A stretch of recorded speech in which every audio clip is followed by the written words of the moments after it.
Please be seated. Thank you. Unless you want to stand for a bit longer and stretch your legs, Jamen. Thank you.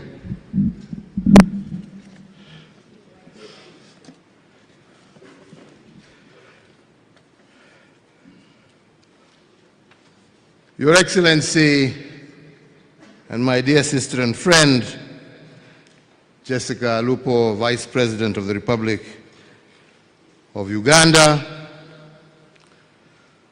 the Right Honorable Dr. Rukana Rugunda, Patron of the Guild's President's Leadership Academy, a man who I had the pleasure to serve under when I was Deputy Prime Minister of the Republic of Kenya and he was Prime Minister of Uganda. Mzee wetu, Mzee Ruchikaire, I hope this one-year-old has not let you down. We are still struggling and moving on.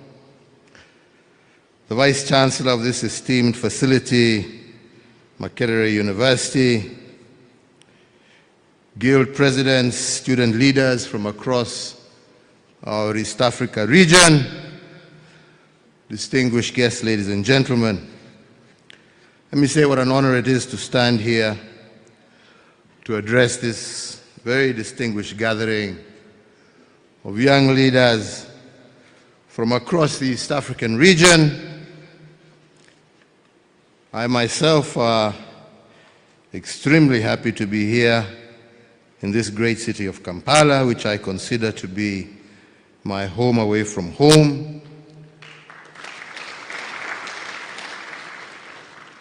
And from here, all of you who have come from different parts of East Africa, as you sit atop this Makerere hill, all I can say is that that is reminiscent and a sight that has been shared by many, many over the years. Allow me at the very onset to extend my heartfelt gratitude to the Guild President's Leadership Academy for organizing this summit, and also to Makerere University, through you, Vice Chancellor, for hosting us at this esteemed institution, which, as you reminded us, is the foundation of East African higher education. All of us are children of Makerere, and we are happy and proud to be. And we're also happy to see that Makerere continues to serve as the furnace upon whose flames the ideologies of many African leaders in the past, and most definitely in the future, will continue to be forged. So, ladies and gentlemen, getting straight to the point, to state that today we are living in a tumultuous time would be somewhat of an understatement. The traditional world order that we have become accustomed to is being appended before our very eyes. The forces of nationalistic politics are fast eroding the foundations of multilateral institutional frameworks that have formed the substructure of global geopolitics for many decades. From the uncertain policies emanating from Washington, D.C., that are reshaping the rules of global trade, to the all-consuming conflicts in Ukraine and Gaza that risk becoming the nuclei for wider regional conflicts, we are indeed witnessing a watershed moment in the history of our world. As an African leader, I view these developments from a somewhat broader context beyond the uncertainty of growing global tensions. I recognize that we, as Africans, are simultaneously besieged by disruption, chaos, and confusion on the one end, but also, I believe, immense opportunity and promise of prosperity on the other end. To illustrate further on this statement that seems contradictory on the face of it, I will draw from two examples that some of you may find familiar, given the fact that it was mentioned here also. Your Excellency Uhuru Kenyatta, the fourth president of the... Oh, okay.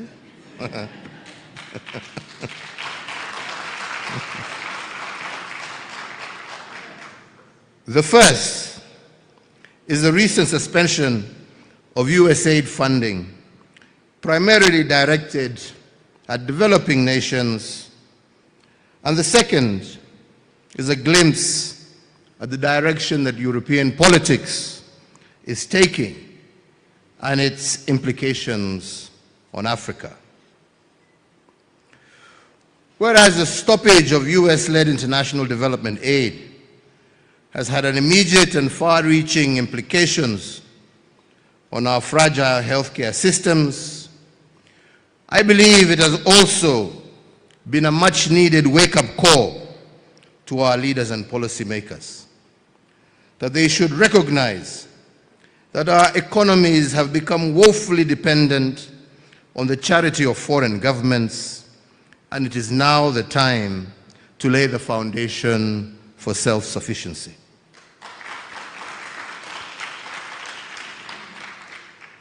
The sunset of USAID has forced a level of economic policy introspection unseen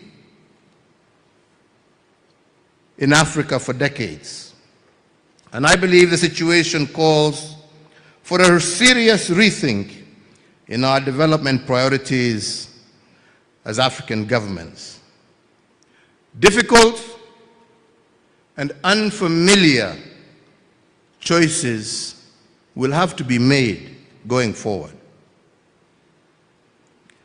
Our governments across the continent must weigh whether buying bullets to restock their armories is better than use of scarce resources for producing vaccines and mosquito nets needed to protect our infants from disease.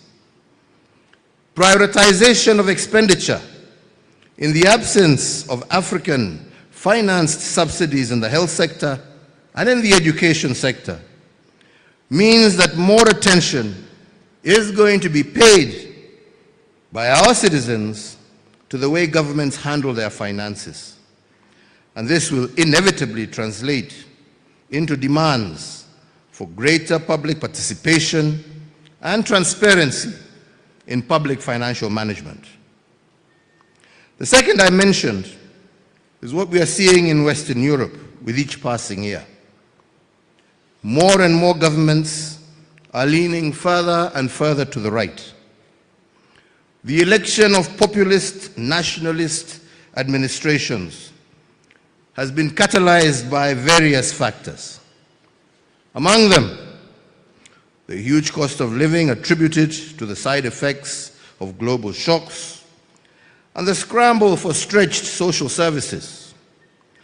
Services that must be shared with millions of migrants flowing in from Eastern Europe, the Middle East, and significantly from Africa. This right-leaning scenario that we see in Europe has some near-term implications for Africa. The truth of the matter is, the Europeans no longer want to see our immigrant boats laden with our young men and women landing on their shores. They are currently busy enacting laws to ensure that we never set foot in their countries, to partake in their resources without proper immigration documents. Our young people will soon have nowhere left to escape, nowhere to run away from the wars and poverty that define much of our continent's present realities. So what? With nowhere to go but home, with no one to turn to but themselves, I believe that our young people, and that is you, will eventually wake up to the fact that there is no global rescue mission coming to save you. We must save ourselves from a future of despair.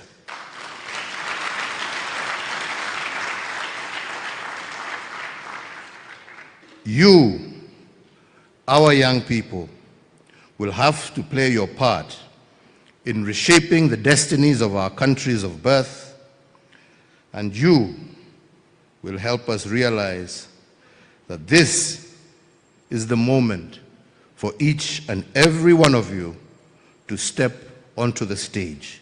Your time has come.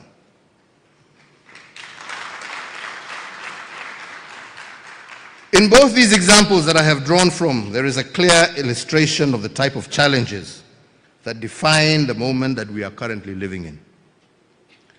Conversely, the same examples also provide the perfect segue for us to explore the opportunities that exist for a new generation of young leaders.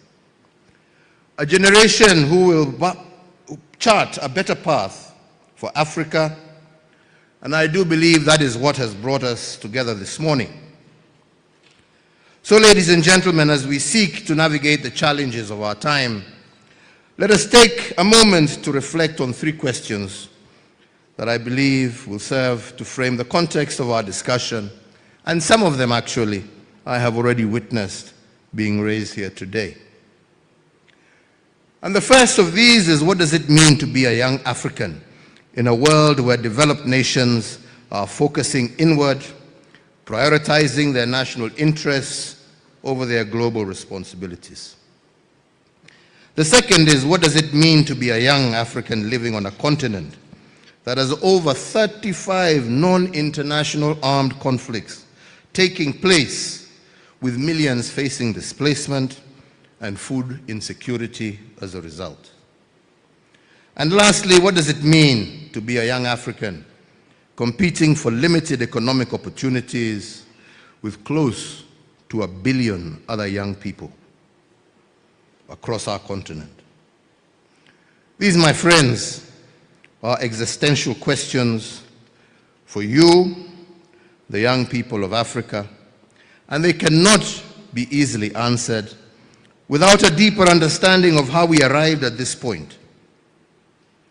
With the exception of Ethiopia, most of the rest of Africa has a dark colonial past that has, in a large part, been shaped, and has for the large part, shaped by the thinking of post-independence generations. When the wave of liberation swept across Africa in the early 1960s, late 1950s, it heralded new beginnings for all of us, as we have heard from our fathers here. It was an opportunity to govern ourselves and to determine our priorities. As our leaders sought to dismantle the vestiges of colonialism, there was widespread optimism that our newly independent states would create the environment for their citizens to thrive. You heard how, even in East Africa, they wanted from day one to form a federation right from the onset. And for a time, we lived the dream and savored the early wins of being our own masters. However, unfortunately, over time, instead of dismantling the colonial legacy, we inherited it and customized it even further to create a new African style of leadership. A style that leaned heavily on patronage, ethnic and religious mobilization, elitism and favoritism, the result of which was a quick deterioration in national cohesion, the entrenchment of corruption as an evil that led to the stagnation of our economies. There's a story President Museveni likes to tell of a leader, I don't like mentioning names, but one of our forefathers, who, when being questioned as to why he didn't want this federation to proceed, couldn't give a good explanation. But another Ugandan parliamentarian challenged him and said, the problem is that you want to be a big fish in a little pond so that you can sit on all the other little fish. And unfortunately, that was the mentality that resulted in many a problem on this continent. These weaknesses exposed our underbellies and left us vulnerable once again to the whims of foreign powers.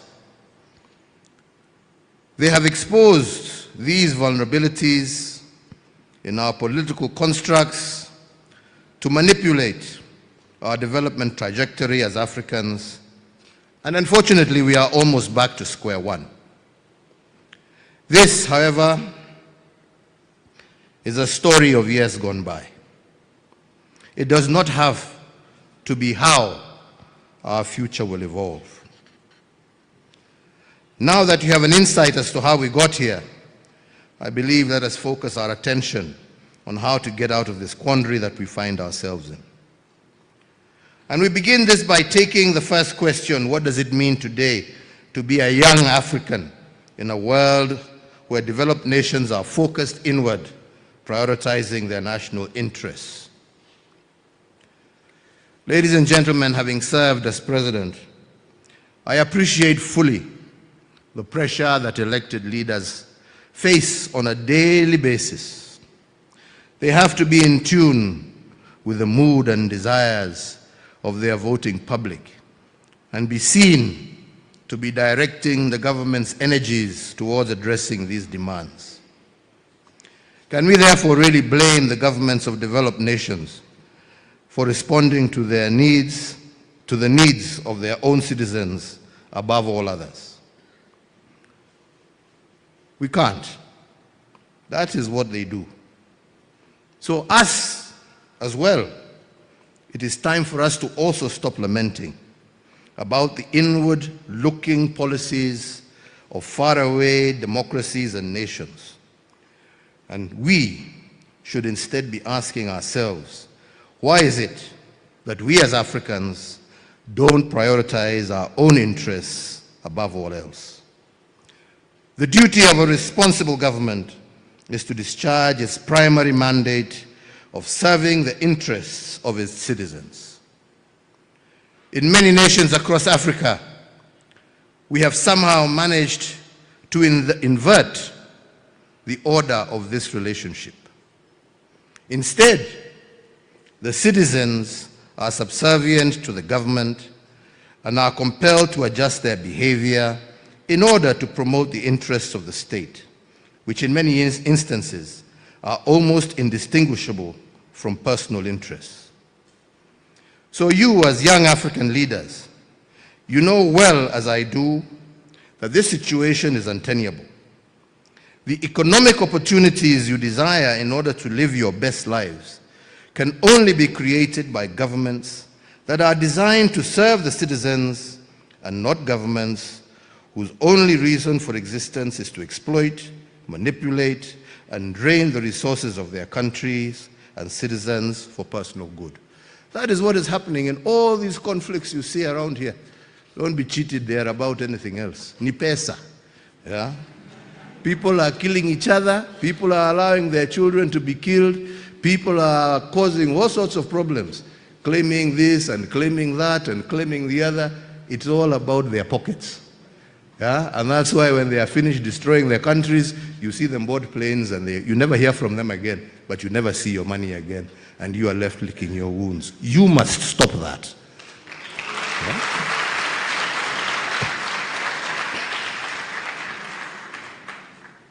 Allow me to remind you once again that there is nobody coming to our rescue, and in a world that is becoming more insular, there will soon be nowhere to run. So let us fix our continent. It is therefore my considered submission that the answer to our first question is that you as young leaders must recognize that this is your independence moment and that you are officially the freedom fighters of this era. You are the last line of defense in the battle to rescue the heart and soul of Africa for the sake of future generations. And your mission is to embrace your civic duty and choose governments that are responsive to your needs. Young leaders in East Africa, ladies and gentlemen, let me now turn to the second question. What does it mean to be a young African living in a continent that has over 35 non-international armed conflicts taking place, with millions facing displacement and food insecurity?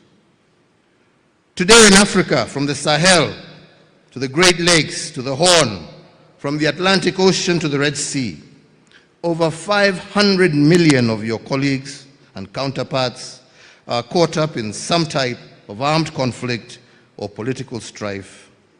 Inevitably, these are impacting mostly women, children, and the young people.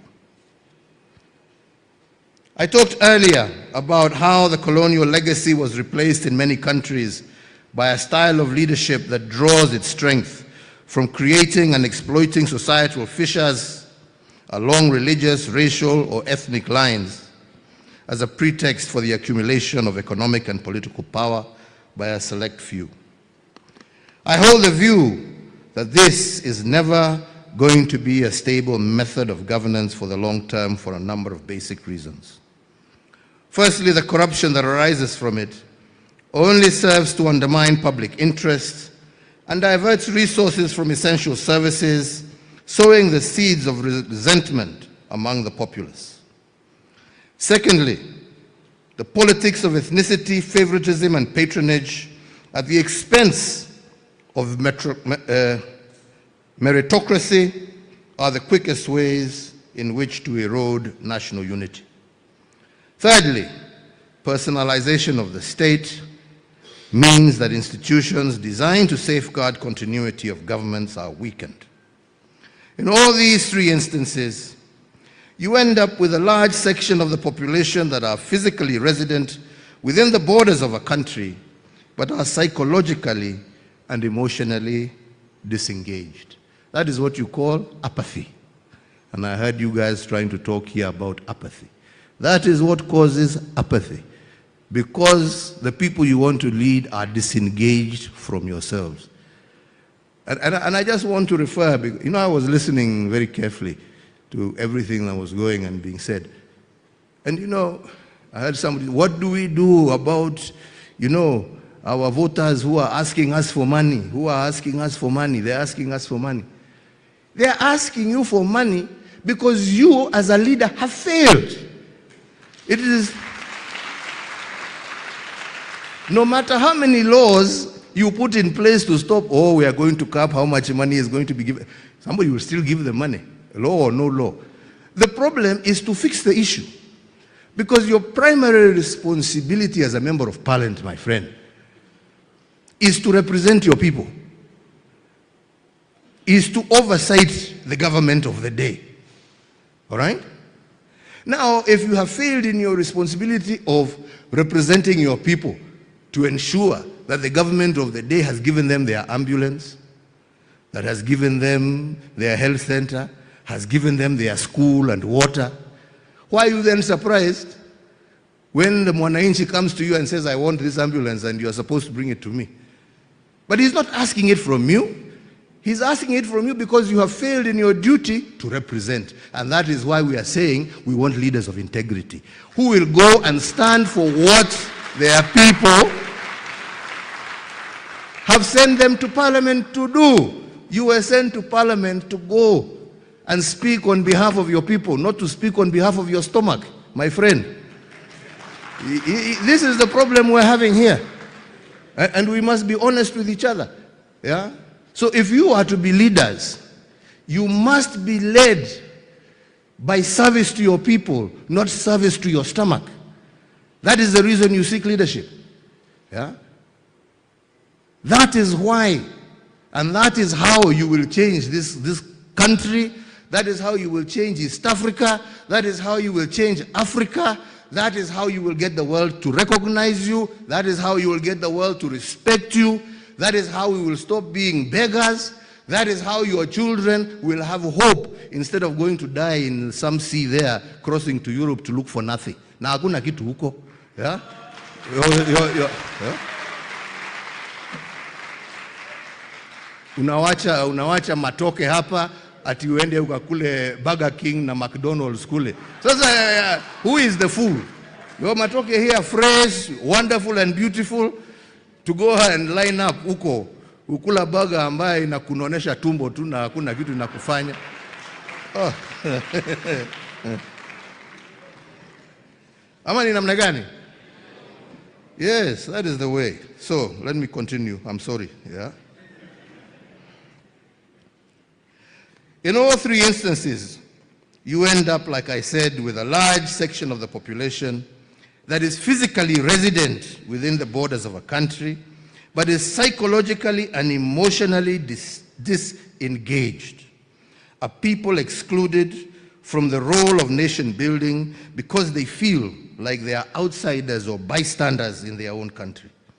At the root of almost every crisis in our part of the world, the common denominator is the absence of inclusive, responsive leadership. Further, I believe it is essential for you as young leaders to appreciate the fact that these fissure lines that I speak about are visible beyond our continent. Others can see these fissures. They are looking at us through their ambassadors and their high commissioners. They are looking at us. You think wamekuja hapa ati ku encourage bilateral. Wamekuja hapa kujua how much more can we get. Yeah? Right? These fissures, they are visible to them. And as such, they have made our continent fair game for destructive proxy wars sponsored by nations with significant economic and military strength. These actors have the strategic intent of using the chaos and confusion perpetrated by self-serving leaders across our human capital to access our human capital, our mineral wealth, our agricultural potential, to grow their own economies at our own expense. To compound this further, society is experiencing these levels of internal discontent, are susceptible to an even more sinister type of enemy, and that is violent extremism. Organizations hell-bent on disseminating and entrenching their misguided ideologies through violence. And we know, you see in Kenya we have Al-Shabaab, here you have ADF causing problems all across the border, disturbing citizens, not allowing people to move forward. But why are these groups able to do that? They're able to do that because there is somehow feeling that there is a vacuum which they want to come here and push, because we have also failed in trying to have this inclusive society. If we were one, these would not be problems. Al-Shabaab problem, ADF problem would be a problem of East Africa, not a problem of individual countries. You don't have the capacity. These people have no color. You know, they have no tribe. They just have an ideology which is warped. So today they will bomb you in Kampala, tomorrow they'll be bombing me in Kiambu, or they'll be bombing somebody else in Dar es Salaam. But if we were together, we are able to fight and to confront these issues while at the same time working towards the prosperity of our nations. So, the peace and security crisis that looms over many parts of our continent is a clear and present danger to Africa's long-term viability as a going concern. And if we don't find ways to resolve these conflicts soon, we may have generations of young people wiped out as cannon fodder, and with them, any prospect of uplifting the lives of our people. So you millennials and Gen Zs and all of us, we are also told we are young people by the Vice President. I agree, even me, I'm still young. So You're told you're as young as you feel. Me, I feel young. So, but anyway, there are those who are millennials. You have your Gen Zs here as well. Allow me to state this point once more for emphasis. Nobody outside of Africa is coming to save you. Do not have any misguided thought that there's anybody who is coming to save you. In the words of Elridge Cleaver, an American writer and civil rights activist, you are either going to be part of the solution or you are part of the problem. This message holds true today as it did decades ago at the height of America's civil rights movement. The good news also, however, I believe, is that I have witnessed such a pivotal moment to effect change. All the elements necessary to bring about lasting and irreversible change are currently within your grasp as young people. And why, you say, do I say this? And let me just say, for starters, again, as has been mentioned, the demographics, first and foremost, are in your favor. The median age across our African continent in 2025 is 19.3 years, against a global median of 30.4 years. This means that over 65% of all Africans are below the age of 25. You have the numbers, you have the time, you have the energy to get involved and stay involved in governance discussions until you effect the change you wish to see. You have the time. Our elder, Mzee here, told us that when he stood here starting his journey, he was 23 years old. He's now 88, going 89, still fighting. Some of you have not even touched 23, and you are lamenting. My friend, this is a call to action. Get up and start moving. This is your call to action. Now. Now is the time. Now. Not tomorrow, not the day after, not after you graduate. No. Now is the time. Now.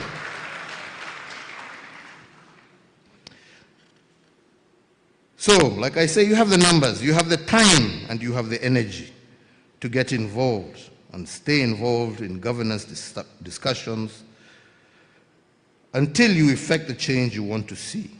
Furthermore, you are also the beneficiaries of years of investment in education and digital connectivity. You have the knowledge.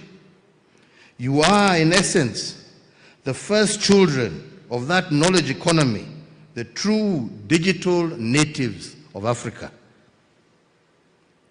The democratization of access to information through the internet means that very few secrets are left. Very, very few. Very, very few secrets. The asymmetry of information in favor of government has always been a tool to manage the perception of populations. This is no longer the case. You know what we know.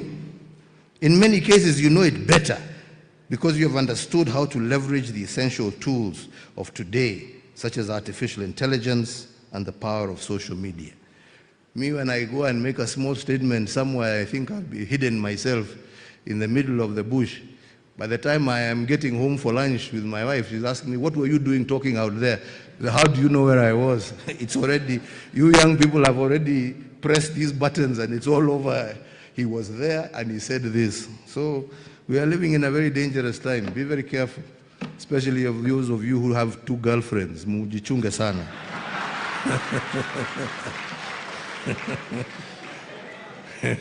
I hear these days they can even follow you, you know. So you can just say, I don't know, follow me or track me, I don't know what.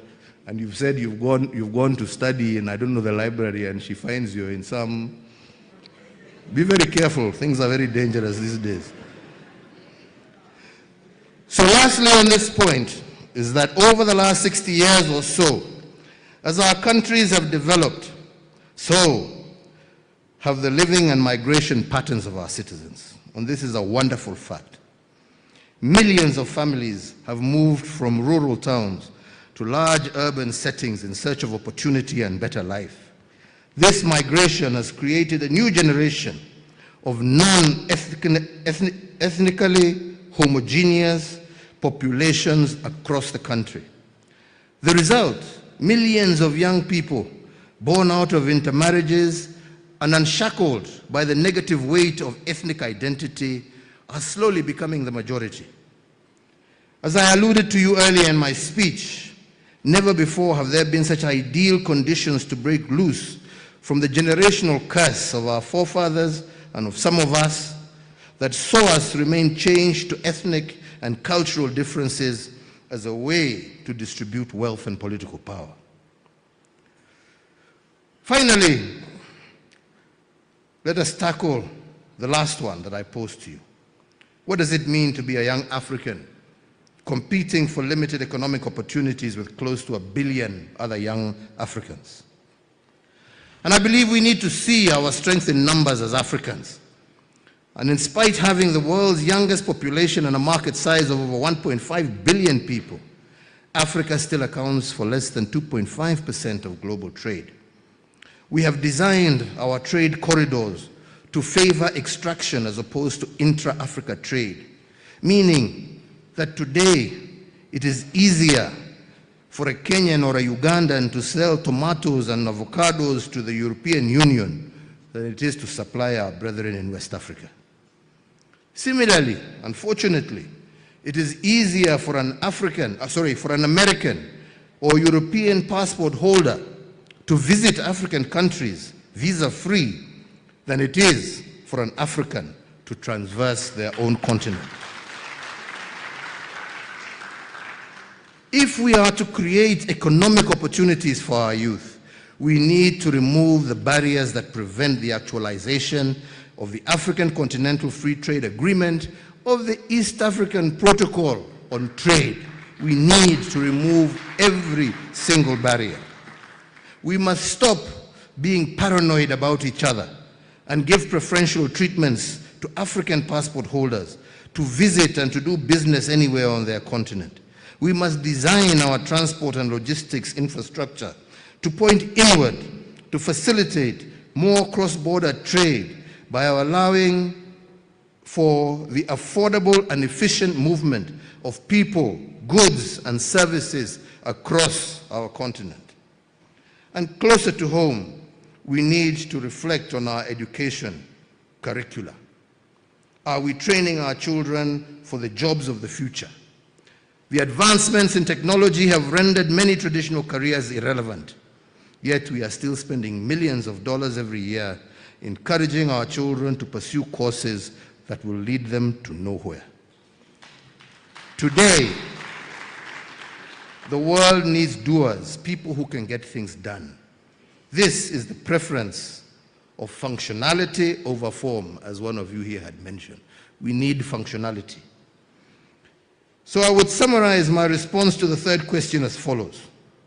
1, we must increase our share of global trade as Africans by deliberately focusing on intra-Africa trade or East African trade.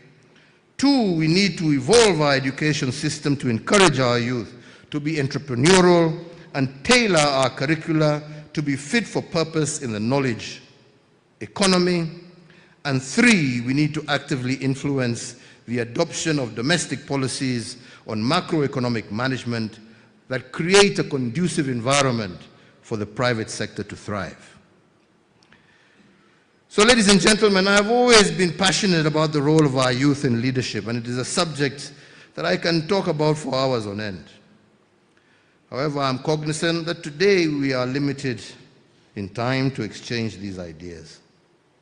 So I would just like to touch on some perspectives that I have garnered from my 30 years or so in active politics and my 10 years as President of the Republic of Kenya. And these perspectives delve into the basics of leadership and what I feel are the irreducible minimums that we must all aspire to as leaders in the new world that we are navigating. The first of these is integrity and leadership. And this is not merely a moral idea, it is a practical necessity. It involves a conviction to do right when it is costly, and to serve when it is easier to exploit. Integrity builds legitimacy, and legitimacy fosters peace. Leadership is a journey filled with challenges and triumphs. Reflecting on my own tenure, I did face numerous challenges, including corruption, rising debt levels, so on and so forth. But these experiences taught me that humility, listening, and continuous learning are the core to ethical leadership.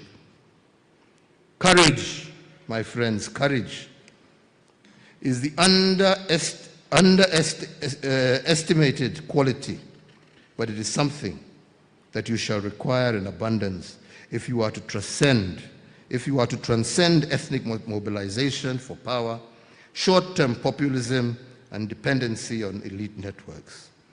Leadership should be based on vision and competence, not tribal affiliations.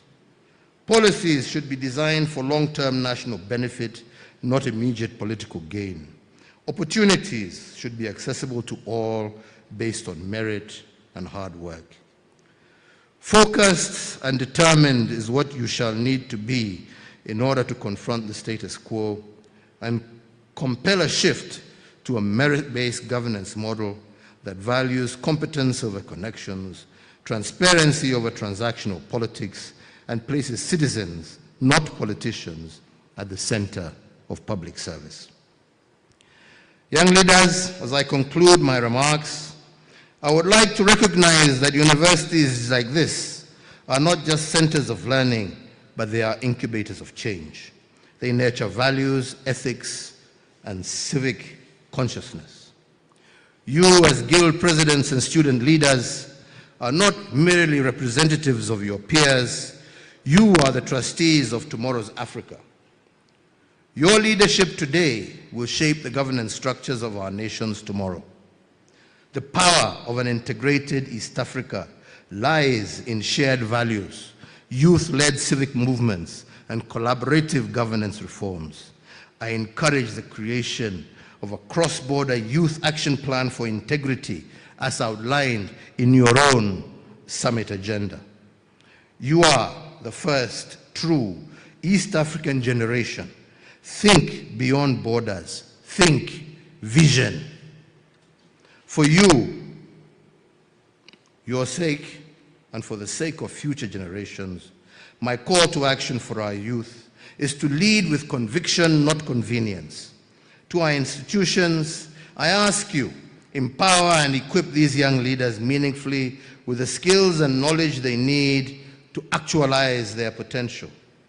To the development partner present, it is my hope that you shall consciously invest in an integrity-driven leadership development.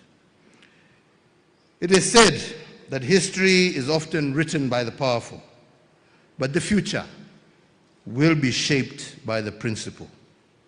I express hope in this generation's courage, creativity, and conscience. I reiterate support once again for the GPLA's mission and Makerere University's leadership in all of this. Let your voices rise not just as echoes of the past, but as my father said, as architects of a new dawn, an East Africa that works for all and leaves no one behind. I thank you all for your attention. May God bless you. May God bless our beautiful region of East Africa and our wonderful continent of Africa. Asante ni sana. Thank you very much. Asante.